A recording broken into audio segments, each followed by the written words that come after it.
Bien, estamos iniciando, bueno, hoy estamos a 4, ¿verdad? 4 o 5. Yo a veces pierdo la noción del tiempo, del día en que vivimos, pero es porque para muchos el inicio de año, ¿sabes? Es un calendario más. Para muchos el inicio de año es un calendario más, es decir, es como pasar de Barcelona a Hospitalet. Tú no sabes cuándo pasas de un lado para el otro. Porque solamente lo divide una calle y no sabes ni cuando estás en Hospitalet ni en Barcelona. Para otros, el nuevo año es un punto donde se analiza toda la vida, lo que ha pasado en este nuevo año, se trazan metas, se ven si se cumplieron o no algunas. Es decir, son puntos de vista diferentes, pero hay una cosa en común, teniendo cada uno el punto que prefiera tener. La Biblia sí nos anima, ya sea que lo veas como un calendario, como nueva meta, nos anima, nos exhorta a llevar una vida digna de Dios. Es decir, a llevar una vida que glorifique a nuestro Señor. Eso es una exhortación, es un mandato, es algo que debe definir al cristiano. Ya le digo, sea el punto de vista que tenga en los cambios de año, etc. Y por eso en esta mañana quiero hablarle de 5 aspectos que deben estar presentes en el cristiano. El apóstol Pablo, cuando escribe a la iglesia en Tesalónica, en 1 Tesalonicenses capítulo 2, versículo 12, le dice: los hemos animado, los hemos consolado y exhortados a llevar una vida digna de Dios, que los llama a su reino y los llama a su gloria. Y la Biblia nos enseña, hermanos, que fuimos salvados para creer en las promesas del Señor y para glorificar su nombre, cumpliendo su voluntad. Y muchas veces esta última parte es la que perdemos. Es decir, queremos glorificar a Dios a nuestra manera. Y dice, glorificando a Dios, ¿para qué? Para cumplir su voluntad. Primera de Juan, capítulo 5, versículo 13. Estas cosas os he escrito a vosotros que creéis en el nombre del Hijo de Dios, para que sepáis que tenéis vida eterna y para que creáis en el nombre del Hijo de Dios. También la palabra de Dios nos muestra que fuimos salvados para que nuestro carácter de discípulo se refleje también sobre los demás. Es decir, que mostremos a los demás que somos discípulos de Cristo. Es decir, el cristianismo en este aspecto no es particular mío, ¿sabe? Es decir, es que cuando el punto de inflexión del hombre es la conversión, y ahí toda su vida es transformada, es choqueada toda su vida. Es decir, y podemos tomarlo así, toda su vida es atropellada, ¿sabe? Es atropellada porque dice que el viejo hombre se muere y viene a una nueva vida. Todas las cosas a partir de ahí son hechas nuevas. Y por eso es que Juan, en el Evangelio de Juan, capítulo 13, versículo 35, nos dice: en esto conocerán todos que sois mis discípulos, si tenéis amor los unos para con los otros. Es decir, ese es un punto a través del cual nosotros vamos a mostrar que somos discípulos de Cristo. Hay un libro que en el 2004 escribió el doctor Miguel Núñez, que se titula Volveos a mí. Volveos a mí. Y una de las cosas que estuve leyendo, no tengo el libro, pero sí estuve leyendo los comentarios de él, y decía la preocupación que tiene para que los cristianos regresen de los caminos. Es decir, para que los cristianos analicen la vida que están viviendo, cómo se está viviendo en este tiempo, y hagan un retorno. Es como parados en las sendas antiguas, como dice Jeremías, y preguntar esas sendas antiguas por donde caminaron nuestros antepasados y andar por ellas. Y también dice el Evangelio de Juan: en esto he glorificado a mi Padre, en que llevéis muchos frutos y seáis así mis discípulos. Y hermanos, es un menester, una necesidad, resplandecer como rayos de luz llenos de Cristo, para que seáis irreprensibles y sencillos. Pablo, Filipenses capítulo 2, versículos 15, hijos de Dios sin mancha, en medio de una generación maligna y perversa. Y fíjate que hay un problema que yo estoy mirando, y no es porque yo esté en contra de la contextualización de la iglesia, pero hay una tendencia a una preocupación desmedida de la iglesia para que el mundo la vea como si fuera parte del mundo. Y estamos en el mundo, pero no somos del mundo. Es decir, de alguna manera, la iglesia, los cristianos son diferentes. Y tenemos que ser diferentes. Mire, por mucho que usted quiera contextualizarse con la sociedad, siempre va a haber algo distintivo en el cristiano. Va a haber valores que van a chocar con la sociedad. ¿Sabe? Va a haber valores que van a chocar con los nuevos valores que está promoviendo este sistema en el cual nos estamos moviendo. Siempre va a chocar. Es decir, que de alguna manera sí, estamos caminando por esta tierra, pero hay algo que siempre va a marcar una diferencia, porque nosotros ni pertenecemos ni somos seguidores de un sistema humano, sino que estamos arraigados, cimentados en principio y somos discípulos de Cristo. Así de sencillo. Somos discípulos de Cristo y por tanto seguimos a nuestro Maestro que se llama Cristo. Por tanto, ser cristiano, hermanos, no es un título, no viene siendo un título, sino viene siendo una forma de vida. Y por eso es que en Hechos capítulo 11, versículo 26 nos habla de cómo se le llamó por primera vez al cristiano, cristiano. ¿Y sabe por qué se le llamó? Precisamente por su manera de vivir, por ser discípulo de Jesucristo. Y en el inicio, que hoy nosotros a veces nos jactamos, pero cristiano no era una palabra, o sea, no tiene la misma gramática, por así decirlo, que la tiene hoy. Hoy somos cristianos, seguidores de Cristo, pero en aquel momento ser cristiano pues era más como una ofensa, es decir, seguidores del pequeño Cristo, algo así. Es decir, pero siempre estuvo marcado porque éramos discípulos, seguidores de esta persona, de Jesucristo. Por eso la Biblia nos dice en Hechos capítulo 11, 26, se congregaron allí todo un año con la iglesia y enseñaron a mucha gente. Y a los discípulos se les llamó cristianos por primera vez en Antioquía. Un carácter moldeado por el Espíritu Santo para la gloria de su nombre. Por tanto, lo primero que vamos a ver es que un cristiano es un santo por su carácter. Un cristiano es un santo. Mire, estamos viviendo siglo XXI y hay muchos de nosotros que ya no conocemos mucho de los animales. Hay animales que hoy no existen ya y otros que están en peligro de extinción. Y la santidad está siendo amenazada dentro de la iglesia. ¿Sabe?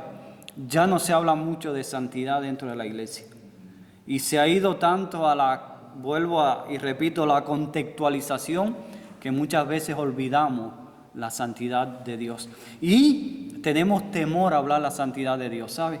¿Por qué tenemos temor? Porque cuando hablamos de la santidad de Dios y la confrontamos con nuestra vida, eso duele. ¿Sabe? Duele porque nos retrata. Cuando vemos el carácter de Dios, lo santo que es Dios, y cuando me veo yo digo, nada tengo que ver. Nada. Es decir, es la obra, somos santos por la obra de Dios a través de Jesucristo. Y nosotros encontramos en toda la Biblia que a los nuevos nacidos, a los que han venido a una nueva vida en Cristo, se les llama santo. Es decir, somos santificados por el sacrificio de Jesucristo. A la hora de Dios verme a mí, me está viendo a través de ese sacrificio de nuestro Señor Jesucristo. Y Pablo, cuando escribe, por ejemplo, la iglesia en Roma, él le dice a todos los que estáis en Roma, amados de Dios, llamados a ser santos. Llamados a ser santos. Dios nos llamó del mundo de confusión y de pecado para ser santos. Y mira, es el mismo sentido que tenía en el Antiguo Testamento. Cuando algo se santificaba, ¿qué era? Apartado para Dios. Hoy nosotros también somos apartados para Dios por medio del sacrificio de nuestro Señor Jesucristo. Somos apartados para la gloria de Dios. A la iglesia de Dios que está en Corinto, a los que han sido santificados, ¿en quién? En Cristo Jesús, y llamados a ser su santo pueblo, junto con todos los que en todas partes invocan el nombre de nuestro Señor Jesucristo, Señor de ellos y de nosotros. Es decir, cuando tú analizas la santidad, pues es una obra de Dios a través de su Hijo Jesucristo. Dios nos ha apartado para su gloria, para su honra, para vivir como santo.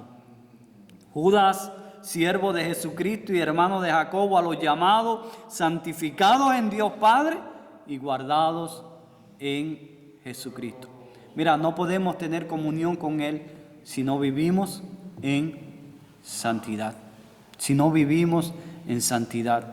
Y tenemos que entender que la santidad es obra de Dios. La podemos ver en diferentes puntos. Es decir, a la hora de ser la obra del Espíritu Santo en nosotros, que nos redarguye de pecado a la hora de la conversión. Todo ese proceso, somos santificados y es una obra completa de Dios. Y hay un proceso de santificación también en nuestra vida donde nosotros vamos creciendo a la estatura de nuestro Señor Jesucristo. Y ahí el Señor, por gracia, pues nosotros vamos dejando cosas, vamos aportando, vamos a ir trabajando con Dios, pero pegado a nuestro Señor. Y habla de un proceso de santificación completa cuando estemos ya en la presencia de nuestro Dios. Y por ello, el llamado que Dios hace es vehemente: sed santo, porque yo soy santo. Sin santidad, nadie verá al Señor. Y la santidad que viene de Dios es por gracia.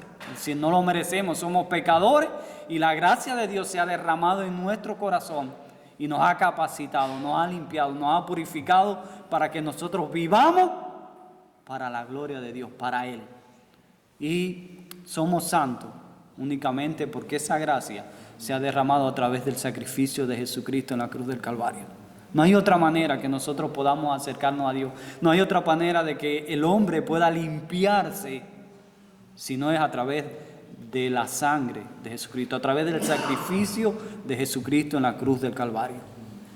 Esa es la santidad, es ese sacrificio de Dios, de Jesús en la cruz del Calvario, y a la hora de ser el hombre llamado, transformado, esa sangre te limpia de todo pecado. Ahí está el poder de la sangre de Jesús derramada en la cruz. Nos limpia de todo pecado. Y a la hora de Dios mirarnos, nos ve a través de ese sacrificio. Sin santidad no tendremos parte con Él.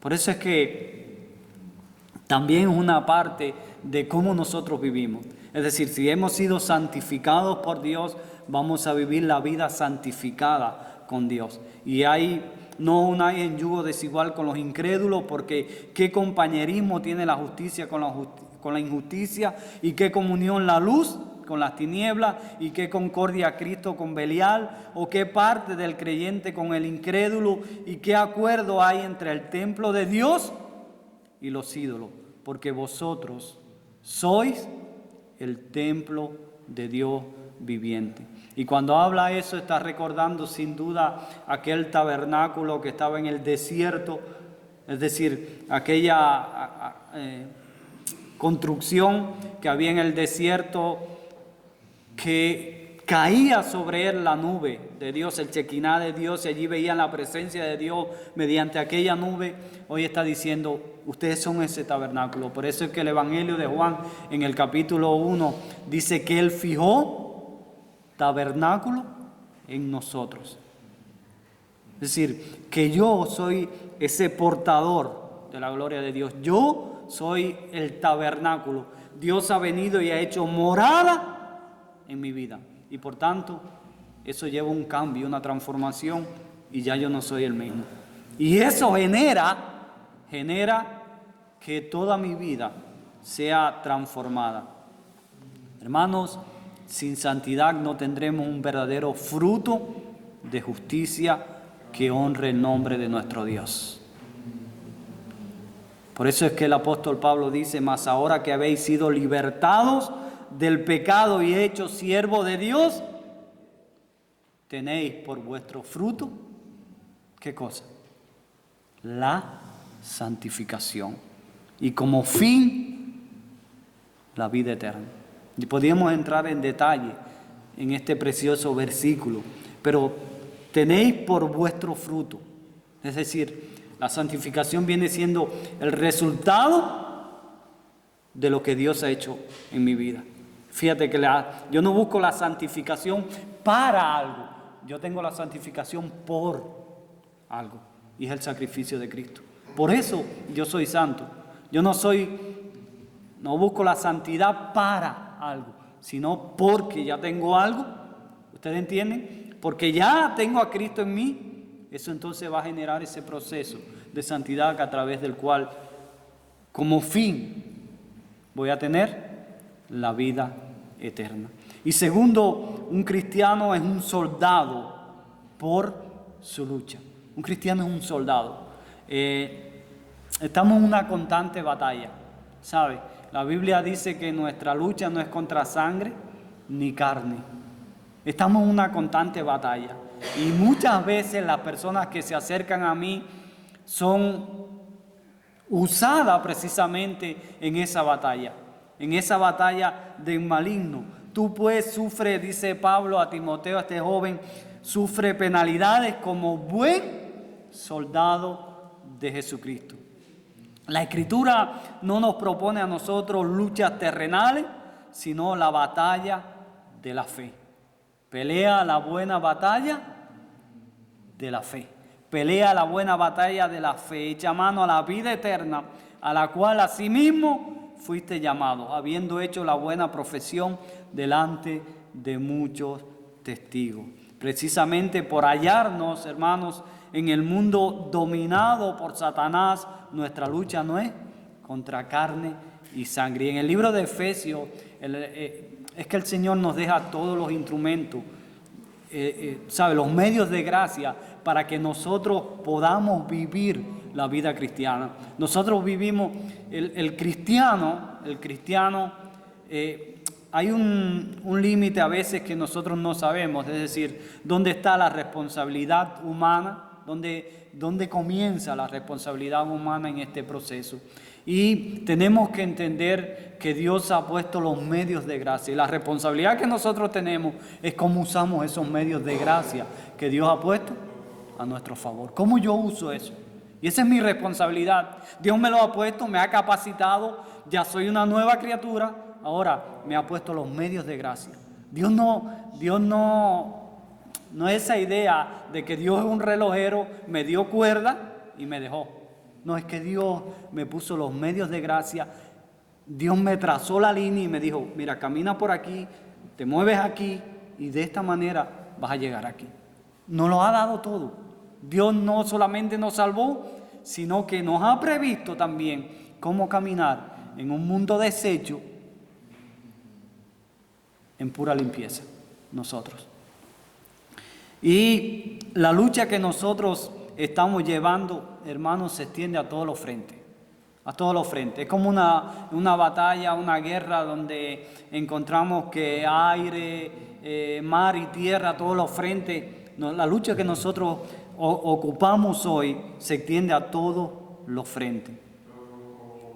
Y mira lo que dice el apóstol Pablo en Filipenses capítulo 1, versículo 29, porque a vosotros es concedido a causa de Cristo no solo que creáis en Él, sino también que padezcáis por Él, teniendo el mismo conflicto que habéis visto en mí, y ahora oís que hay en mí.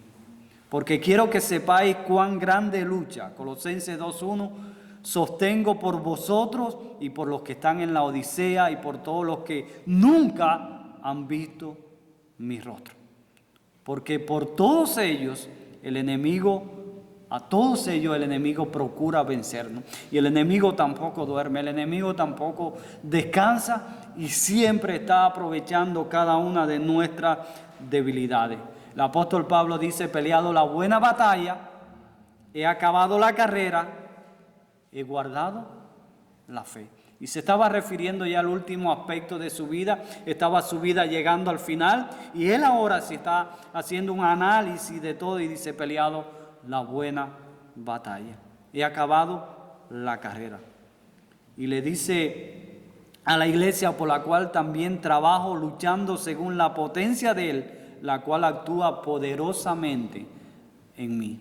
Esta circunstancia, mi hermano, entonces, como le dije, nos lleva a usar los medios de gracia que el Señor ha puesto en nuestras manos. Y la circunstancia hace que la oración deba ser constante en nuestra vida. Orad sin cesar y con ella la vida cristiana toda. Y también el que lucha como atleta, dice el apóstol Pablo, no es coronado, sino lucha legítimamente.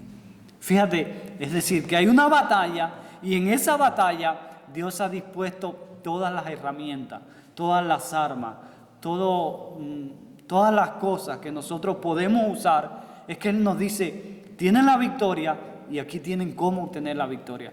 Él nos los pone todo. El Señor nos lo sirve todo. La responsabilidad es cómo usamos eso que Dios ha puesto en nuestras manos. También el cristiano es un peregrino. Es un peregrino porque su ciudadanía no está en este mundo. Y es triste lo apegado que muchos viven de este mundo. ¿Cuántos cristianos viven tan apegados a este mundo, a las cosas de este mundo, a las cosas materiales? Los seres humanos viven pensando que nunca van a morir. Y no es malo que usted viva pensando eso. No podemos vivir pensando que mañana vamos a morir y con ese susto. Pero tenemos que ser conscientes con el préstamo que tenemos, que es la vida. ¿Saben? ¿Qué estás haciendo con tu vida? ¿A dónde estás llevando tu vida? ¿Qué valoras en tu vida? A mí me fascina. Uno de los capítulos que a mí me fascina muchísimo es Hebreos capítulo 11. Yo lo leo mucho, porque es que ahí me da, yo le llamo una galería, ¿sabes? Es cuando tú llegas a una galería de arte y comienzas a ver cuadros así, y te vas deleitando en esos cuadros. Yo Hebreos 11 lo miro así, porque me habla la historia de hombres comunes, ¿sabes? Hombres comunes como tú y como yo, con luchas como tú, como yo, con decadencia como tú y como yo. pero con una esperanza y una vista larga. Y Hebreos capítulo 11, por ejemplo, el versículo 13 dice, conforme a la fe murieron todos estos sin haber recibido la promesa, sino mirando a lo lejos y creyéndolo y saludándolo y confesando que eran extranjeros y peregrinos sobre la tierra. Muchos vivimos tan orgullosos de lo que tenemos, de la ciudadanía que tenemos, de la cultura que tenemos. Y muchos vivimos tan apegados a las cosas materiales que, no sé si sonará bien, pero vivimos una espiritualidad tacaña. Nos cuesta dar, porque estamos tan apegados y creemos que el centro de lo que nosotros tenemos va a dirigir toda nuestra vida. ¿Qué es eso? Esas cosas materiales que tenemos. Los creyentes somos extranjeros, dice la Biblia, y peregrinos. Extranjeros en el sentido de que no pertenecemos a este mundo. Hermanos, estamos de paso. Estamos de paso. El que se ha leído alguna vez, hay un libro de Juan Bullán, que es El progreso del peregrino. El progreso del peregrino. Y hay una parte donde el peregrino pasa y dice, mirando todas las cosas, mirando al cielo, por la feria, pasa por la feria de las vanidades. Yo le invito a que usted pueda un día leer ese libro también, El progreso del peregrino. Y muchas veces nosotros vivimos como vanidad.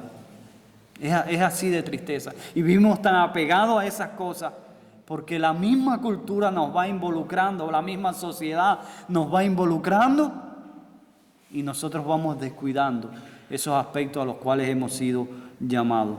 No son del mundo como tampoco yo soy del mundo, dijo nuestro Señor Jesucristo. Y peregrinos porque andamos hacia nuestra verdadera patria, que es la del cielo. Estamos caminando, como dice el progreso del peregrino, a la Jerusalén celestial. Vamos a esa Jerusalén celestial donde está la meta. El apóstol Pablo decía, no es que lo haya alcanzado ya, ni que sea perfecto en la manera que estoy viviendo, pero una cosa hago, miro hacia adelante, hacia la meta. ¿Hacia dónde estás mirando tú? ¿Qué es el centro de tu vida? ¿Qué te domina? ¿Cómo te sientes tú? ¿Como un puro español? ¿Como un puro catalán? ¿Como un puro inglés? ¿O como alguien que ha nacido en esta tierra con un privilegio del país que sea, pero que tiene sobre todas las cosas la gran ciudadanía celestial, que nadie la puede arrebatar? Nadie. Sabemos que somos ciudadanos de esta patria celestial, mas nuestra ciudadanía está en los cielos, donde también esperamos al Salvador. Y por ejemplo, Efesios habla mucho y nos dice, por tanto, ustedes ya no son extraños ni extranjeros, sino conciudadanos del pueblo elegido y miembros de la familia de Dios. Y no es que yo sea ciudadano solo, es que hay una comunidad que pertenecemos y tenemos esa ciudadanía, que todos gozamos de esa ciudadanía y que tenemos el visado hecho con sangre ahí en la cruz del Calvario por nuestro Señor Jesucristo, que eso nos une. Primera de Pedro capítulo 4 versículo 4, a esto les parece cosa extraña, hablando del mundo, que vosotros no corráis con ellos en el mismo desenfreno de disolución y os ultrajan, pero ellos darán cuenta al que está preparado para juzgar a los vivos y a los muertos. Fíjate, el apóstol Pablo no pone tanto interés en que la iglesia tiene que enseñarle al mundo que son iguales. Él dice, no van a ser iguales. A ellos les parece cosa extraña, pero ustedes están corriendo hacia una meta, hacia una patria celestial. Y por eso es que le dice, queridos hermanos, les ruego como a extranjeros y peregrinos en este mundo que se aparten de los deseos pecaminosos que combaten contra el alma. Es decir, mira, es que todo se desprende. El cristiano es santo, vive apartado para Dios, está en una constante lucha contra la carne. Mira, tenemos al diablo como enemigo, tenemos la carne como enemigo y tenemos el mundo como enemigo. Mira cuántos enemigos tenemos nosotros. Y dice Pablo, pero ustedes tienen que, os ruego como extranjeros y peregrinos en este mundo, que se aparten de esos deseos. Somos apartados por Dios y que combaten contra el alma. Es decir, nos está diciendo, prepárense en esa lucha. Ustedes han sido apartados para Dios y tienen que vivir para eso. Y esto trae como conclusión que el cristiano es un amigo por su comunión con Dios. Como somos parte de esa gran familia, es decir, somos extranjeros que estamos caminando, peregrinos, y el peregrino que hacía, peregrinar, caminar, ir hacia un lugar. Un amigo por su comunión. Y el Señor Jesús en el Evangelio de Juan, capítulo 15, versículo 15, dice, ya no os llamaré siervos, ya no los voy a llamar siervos, porque el siervo no sabe qué hace su Señor. Y ojo con esto, porque a veces esto trae a confundirnos. Somos amigos, pero lo que está diciendo la Biblia es que somos amigos del Rey. El Rey se ha hecho nuestro amigo, no en condiciones nosotros somos iguales al Rey. Lo que está diciendo es que el Rey nos estima tanto, nos ama tanto, pero sigue siendo Rey, que nos ve como amigos y puede intimar con nosotros. Y por eso tenemos todas las promesas reveladas de Dios. Y como le dije en la última predicación que tuvimos, ya podemos acercarnos. Y esa frase en arameo, Abba, Padre.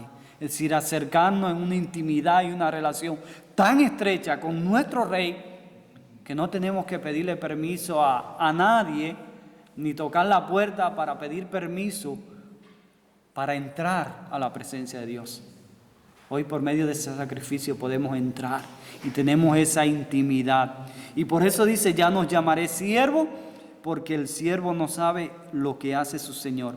Pero os he llamado amigo. ¿Por qué? Porque todas las cosas que oí de mi Padre las he dado a conocer. Ahí está la intimidad. Somos amigos del Rey. ¿Por qué? Porque Él ha compartido todo su secreto, toda su intimidad, toda la intimidad familiar del Padre, la ha compartido con nosotros. Y ahora tú y yo somos sus amigos. Y por ende, si tú y yo somos amigos de Dios, eso nos lleva, por lógica, a que tú y yo seamos amigos los unos con los otros. Y hermanos, es muy difícil hablar de amigos si no tenemos una real afinidad con la persona a la que nos referimos. ¿Sabe? Podemos llevarnos bien, podemos incluso amarnos, pero la amistad, ¿qué lleva? Intimidad, conocernos más. ¿Podemos llegar, algunos de ustedes y yo, a ser amigos? Pues sí, pero ¿cómo podemos llegar? A través de una relación, ¿verdad? Donde podamos ir conociendo. Usted va a conocer mis cosas buenas, pero también va a conocer esas tantas que tengo que no son tan buenas. Y en medio de eso se va cultivando. Mira, Abraham, ¿cómo fue llamado? Amigo de Dios. Qué interesante. Yo te hago una pregunta. ¿Cuántos de los que están aquí pueden considerarse amigos de Dios? No me levante la mano, pero piénselo. ¿Usted puede considerarse amigo de Dios? Dice Santiago, y se cumplió la escritura que dice, Abraham creyó a Dios y fue contado por justicia y fue llamado amigo de Dios. ¿Sabes por qué? Porque vivía cercano a Él. Creyó en la palabra de Dios y creyó Jehová y fue contado por justicia. Porque ¿qué dice la Escritura? Y creyó Abraham a Dios y le fue contado por justicia. Confió totalmente en la palabra de Dios.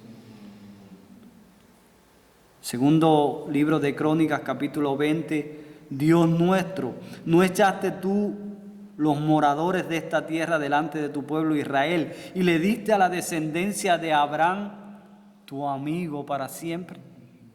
Isaías 41, el versículo 8, el profeta Isaías dice: pero tú, oh Israel, siervo mío eres, tú Jacob, a quien yo escogí, descendencia de Abraham, mi amigo.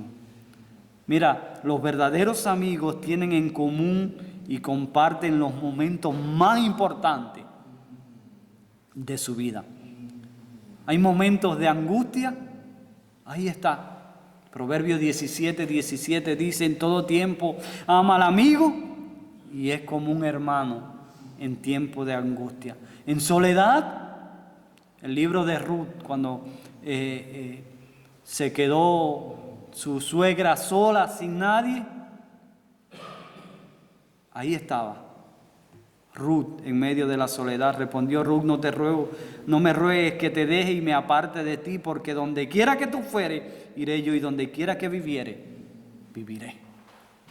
Tu Dios, tu pueblo será mi pueblo, y tu Dios será mi Dios.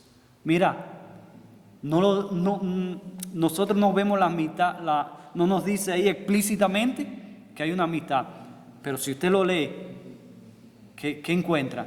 Y entra en profundidad. ¿Era Ruth amiga de Noemí? Muy amiga. Por eso pudo entrar en esa relación, y en medio de la soledad, ahí estaba su amiga. En momentos de peligro, algo clásico de amistad cuando pensamos en la Biblia también es de Jonatán y de David. Ahí estaba, en medio del peligro, ahí estaba su amigo Jonatán. Mire, Juan capítulo 15, versículo 13, se describe al amigo y lo describe. Si usted quiere probar un amigo, mire, no lo pruebe cuando usted está en alza y en abundancia. Pruébelo cuando usted esté caído. Ahí es cuando se prueban los amigos. Y Dios nos da a través de Cristo la mejor muestra que se puede encontrar de un amigo.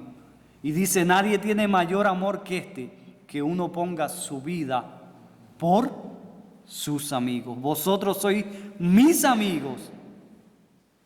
Y mire, interesante, para ser amigo hay que mostrarse amigo, ¿cierto? Dice: si hacéis lo que yo os mando. Es decir, ¿la amistad está condicionada o no? Sí.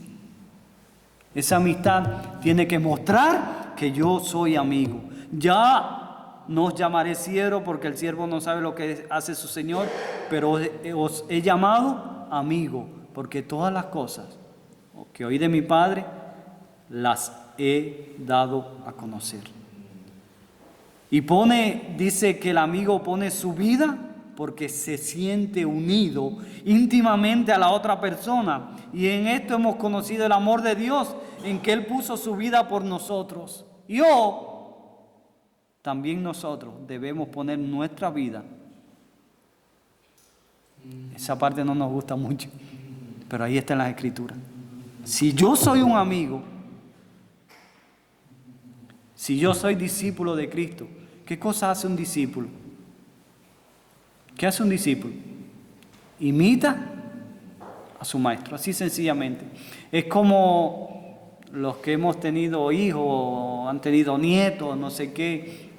Hay veces que usted está caminando en la arena y su hijo trata de seguir las pisadas y poner donde usted puso su pie, su pequeño piececito también colocarlo ahí. Esa es la idea, seguir las pisadas de nuestro maestro. Y dice, en esto hemos conocido el amor de Dios, en que Él puso su vida por nosotros. También nosotros debemos poner nuestra vida por los hermanos. Nuestra relación con Cristo no es por el servicio. A veces pensamos, nuestra relación con Cristo es por el servicio. No, nuestra relación con Cristo es por el amor. Él nos dio a conocer el amor de Dios. Mas Dios muestra su amor para con nosotros en que siendo aún pecadores, Cristo murió por nosotros. En esto se mostró el amor de Dios para con nosotros, en que Dios envió a su Hijo unigénito al mundo para que vivamos por Él. En esto consiste en el amor, no en que nosotros lo hayamos amado a Dios primero, sino en que Él nos amó a nosotros y envió a su Hijo en propiciación de nuestro pecado. Y por último, un cristiano es un heredero. La conclusión al final de todo es que un cristiano es un heredero por su esperanza. Y la Biblia, el apóstol Pablo habla mucho de esto, de una herencia, de que somos coherederos. Y el libro de Romanos capítulo 8 describe de esta manera: y si hijos, también herederos, herederos de Dios y coherederos con Cristo, si es que padecemos juntamente con Él, para que juntamente con Él seamos glorificados. Muchas veces el cristiano se habla mucho de una herencia, se habla mucho de la promesa de heredar cosas, de que somos hijos del Rey. Pero sabe, queremos heredar todas esas cosas materiales y queremos proclamar para nosotros muchas cosas materiales, pero nos olvidamos que la Biblia dice que también vamos a heredar el sufrimiento de Cristo. Ahí nos callamos. De eso no queremos hablar. ¿Por qué? Porque muchas veces queremos comunicar lo que las personas quieren oír. Y no nos damos cuenta que el paquete trae muchas cosas dentro. Y muchas veces vamos a sufrir como cristianos. Y es parte del sufrimiento de Cristo. Vamos a heredar eso. ¿Por qué? Quizás los que son catalanes, españoles no sientan eso. Pero aún uno, teniendo la nacionalidad, yo tengo mi nacionalidad española, todo, pero aún así me siento extranjero en esta tierra. ¿Sabes? Porque vengo de otra cultura, porque soy caribeño y tengo mis raíces caribeñas. Y me siento aún que estoy puesto en otra cultura. Me siento extranjero dentro de esta cultura. Y eso lo experimentamos todos aquellos que venimos de otros países. Aunque tengamos nuestra nacionalidad española, todo, pero lo sentimos. Y el apóstol Pablo dice que somos herederos de Dios y coherederos con Cristo. El mismo Espíritu nos da testimonio de que somos hijos de Dios. Mira, es que la única manera de tú sentirte ciudadano celestial es que el Espíritu mora en ti. Y la única manera que tú seas cristiano es que suceda esto, que haya un nuevo nacimiento, una regeneración y luego venga esa conversión donde tú tengas a Cristo como Señor y Salvador. Y por eso es que dice que el mismo Espíritu da testimonio de que somos hijos de Dios. Es un milagro que ocurre en nuestra vida. Y en Romanos 5:5 dice: la esperanza no avergüenza, porque el amor de Dios ha sido derramado en nuestros corazones por el Espíritu Santo que nos fue dado. Los hijos tienen derechos únicos a causa de la dignidad de la familia. Juan capítulo 1 versículo 12 nos los describe. Santiago capítulo 2 versículo 5. Es decir, somos herederos. ¿Sabes por qué? Todos somos herederos. ¿Por qué tú eres heredero? ¿Por qué yo soy heredero? ¿Sabe por qué? Porque tenemos todo en común, un mismo Padre. Y el profeta Isaías lo describe majestuosamente.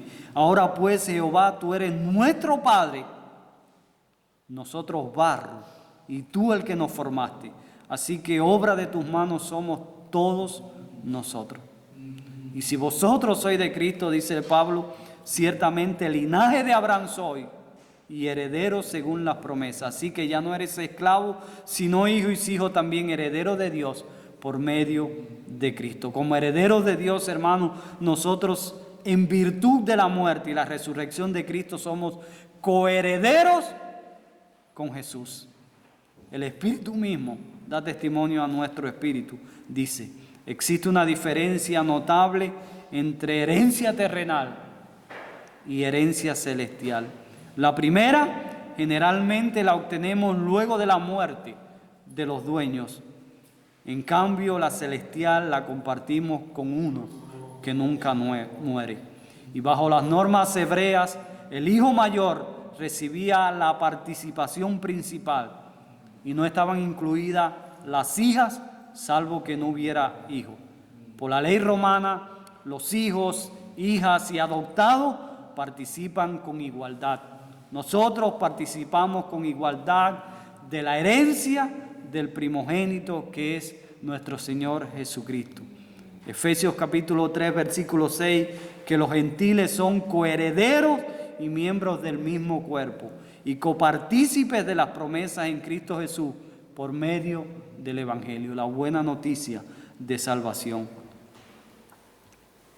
Así que al valorizar lo que Dios ha provisto, hermanos, debemos también responder con responsabilidad y vivir dando testimonio de todas estas cosas. Tenemos que vivir la vida cristiana y tenemos que vivir a la altura de lo que se nos demanda, a la altura de aquel que se sacrificó por nosotros.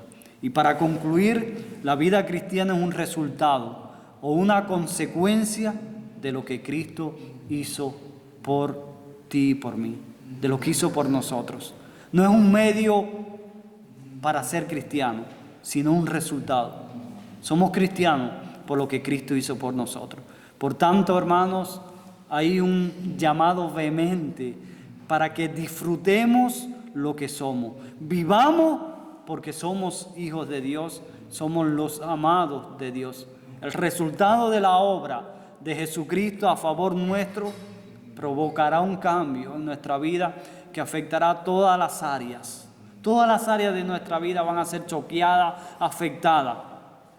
Por tanto, como cristianos, recordemos que tenemos que vivir en santidad. Tenemos que vivir como un soldado. Tenemos que vivir como peregrinos. Tenemos que vivir como amigos. Y vamos a obtener una herencia por su esperanza. Así que vivamos de esa manera y disfrutemos esa manera. Si estás viendo el 2025 como un calendario más, o si estás viendo el 2025 como un reto en tu vida, de cualquier manera que viva, recuerda que tienes que vivir para la gloria de aquel que se sacrificó en la cruz del Calvario, que resucitó y que está preparando o ha preparado un lugar para venir a buscar su iglesia.